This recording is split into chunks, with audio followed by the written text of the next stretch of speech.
ایران اور امریکہ کے درمیان حالیہ تنازع سے ایک ایسی خبر سامنے آئی ہے جس نے دنیا بھر کے ڈیفنس ماہرین کو حیرت میں ڈال دیا ہے۔ اطلاعات کے مطابق ایک امریکی F-15E اسٹرائک ایگل جنگی طیارہ ممکنہ طور پر ایران کے ایک ایسے جدید ڈرون سسٹم کا شکار ہوا جسے ماہرین جیلی فش ڈرون سوارم کا نام دے رہے ہیں۔ اگر یہ دعویٰ درست ثابت ہو جاتا ہے تو یہ صرف ایک جنگی طیارے کی تباہی نہیں بلکہ جدید فضائی جنگ کے پورے منظرنامے میں ایک بڑی تبدیلی سمجھی جائے گی۔ ناظرین، اپریل میں امریکہ اور ایران کے ساتھ جاری کشیدگی کے دوران امریکی فضائیہ کا ایک F-15E اسٹرائک ایگل طیارہ ایرانی حدود میں گر کر تباہ ہو گیا تھا۔ یہ پہلا موقع تھا جب ایران کے ساتھ براہ راست تنازع میں کسی امریکی جنگی طیارے کو مار گرایا گیا تھا۔ اس واقعے کے بعد امریکی حکومت نے طیارے کی تباہی کی اصل وجہ کے بارے میں خاموشی اختیار کی۔ تاہم اب امریکی میڈیا میں شائع ہونے والی ایک رپورٹس نے ایک نیا انکشاف کیا ہے۔ رپورٹس کے مطابق حادثے سے بچ جانے والے امریکی پائلٹ نے اپنی ابتدائی بریفنگ میں بتایا کہ اس نے آسمان میں ایک غیر معمولی منظر دیکھا۔ پائلٹ کے مطابق متعدد ڈرون ایک دوسرے سے جڑے ہوئے تھے اور ایک ہی جسم کی طرح حرکت کر رہے تھے۔ ان ڈرونز کی ساخت دور سے کسی جیلی فش یا سمندری مخلوق جیسی دکھائی دے رہی تھی۔ ذرائع کے مطابق ایک بڑا ڈرون اوپر موجود تھا جبکہ اس کے نیچے کئی چھوٹے ڈرون ایسے لٹک رہے تھے جیسے جیلی فش کی ٹانگیں ہوں۔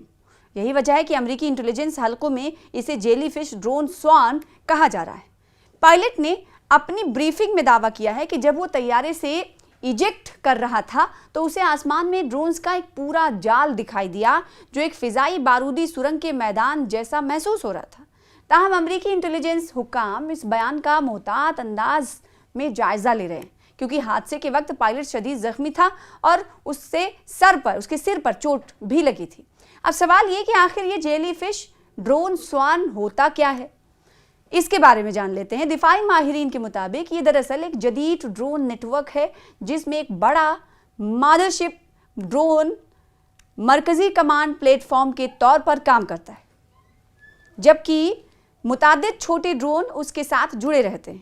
یہ تمام ڈرون میش نیٹ ورکنگ نامی ٹیکنالوجی کے ذریعے آپس میں رابطے میں رہتے ہیں۔ میش نیٹ ورکنگ، جی ہاں، آپس میں رابطے میں رہتے ہیں۔ اس ٹیکنالوجی کی خاص بات یہ ہے کہ اگر نیٹ ورک کا کوئی ایک حصہ ناکارہ ہو جائے تو باقی ڈرون ایک دوسرے کے ساتھ رابطہ برقرار رکھتے ہوئے اپنا مشن جاری رکھ سکتے ہیں۔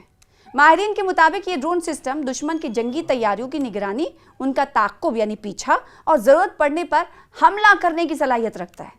دفاعی تجزیہ کاروں کا کہنا ہے کہ اس قسم کے ڈرون سوارمز روایتی فضائی دفاعی نظام کے لیے ایک ڈراونا خواب ثابت ہو سکتے ہیں کیونکہ یہ کم بلندی پر پرواز کرتے ہوئے وسیع علاقے کا احاطہ کرتے ہیں اور راڈار پر ان کا سراغ لگانا مشکل ہو جاتا ہے۔ مزید حیران کن بات یہ ہے کہ اگر کسی حملے کے دوران چند ڈرون تباہ بھی ہو جائیں تو باقی ڈرون اپنی تشکیل برقرار رکھتے ہوئے کارروائی جاری رکھ سکتے ہیں۔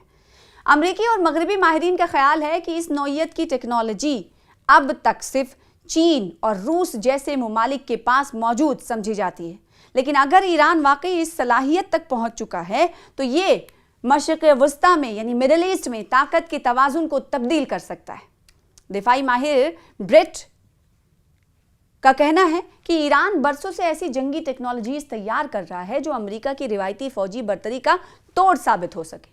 دوسری جانب دفاعی ماہر ایما بیٹس کے مطابق ایسے ڈرون سوارمز کا مقابلہ کرنے کے لیے اربوں ڈالر کے نئے دفاعی نظام درکار ہوں گے۔ ناظرین، ایران نے امریکی طیارے کو مار گرانے کے بعد صرف اتنا کہا تھا کہ ایک نئے فضائی دفاعی نظام کا استعمال کیا گیا ہے، تاہم تہران نے اس بارے میں مزید تفصیلات ظاہر نہیں کی تھیں۔ اب دنیا کی نظریں اس سوال پر جمی ہوئی ہیں کہ کیا واقعی ایران نے ایک ایسی جدید ڈرون ٹیکنالوجی حاصل کر لی ہے جو مستقبل کی جنگوں کا رخ بدل سکتی ہے، یا پھر یہ امریکی پائلٹ کے مشاہدے کی ایک متنازع تشریح ہے؟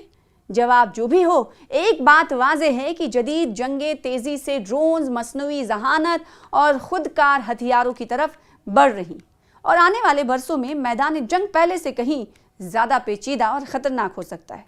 فی الحال اس خبر میں اتنا ہی، دیجیے مجھے اجازت اور عالم اسلام کی تمام خبروں کے لیے دیکھتے رہیے نیوز 18 اردو۔